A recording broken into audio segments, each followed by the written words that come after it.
disk that we saw about an hour ago has moved offshore. Absolutely. Again, we were talking... For this go-around. Right, exactly. We were talking about basically how if we were going to have a tornadic threat, it was going to be out ahead of the main line, which you now see going through Apopka and Claremont and back to the south and to the west. That's that squall line that we were talking about, which will have the highest wind threat.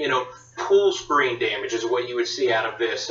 You would get tree damage, which then equals power outage potential, because obviously when you lose trees, you potentially could lose some power lines, depending on if they're above ground, if they're below ground. But it's a solid wall of water, Tom. Everyone's going to get some rain out of this, and it's very heavy right now across I-95 towards Volusia County. That's a pretty stout part of that line that's moving right across I-95 right now. As a matter of fact, a new wind report just came out ahead of that, probably from the old cell, the rotating cell that came through Daytona Beach shores. But again, we still do have that tornado warning, although it does not look nearly as significant. 63, New Smyrna. So there you go.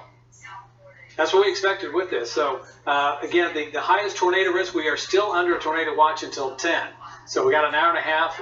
We're not taking our foot off the accelerator pedal here, but we will let you know that the kind of isolated storm structure we saw earlier tonight, which had us tracking 3 or 4 tornadic thunderstorms all at one time, we don't see that right now. We're still watching the southern flank, though, south of St. Cloud, moving in just on the east side of St. Cloud, a little bit of turbulence there over Lake Toho. So that particular storm continues to bear close monitoring, does not have a warning on it. The warning we have for Orange County is for the cell that's northeast of Bithlo and north of Titusville.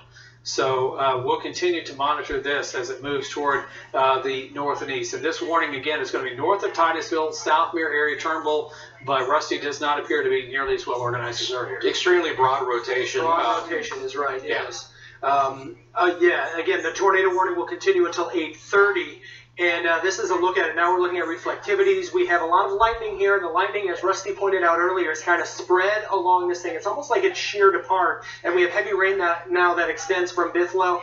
Much less organized, but still heavy rain and winds that extend all the way into northern Brevard, north of Titusville. I'm going to move forward a little bit, and I'm going to point out, let's move forward. Rusty, can you move this forward? This is on weather 5.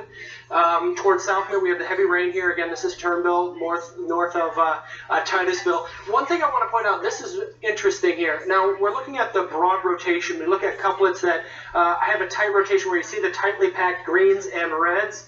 We have another alert. We're going to see what that is.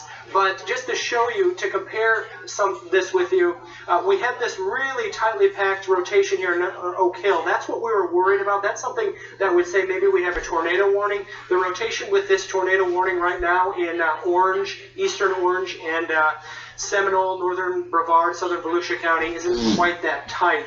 And so now we continue that tornado warning until 8:30, but right now it looks like a plain old thunderstorm with gusty winds, heavy rain, and lightning.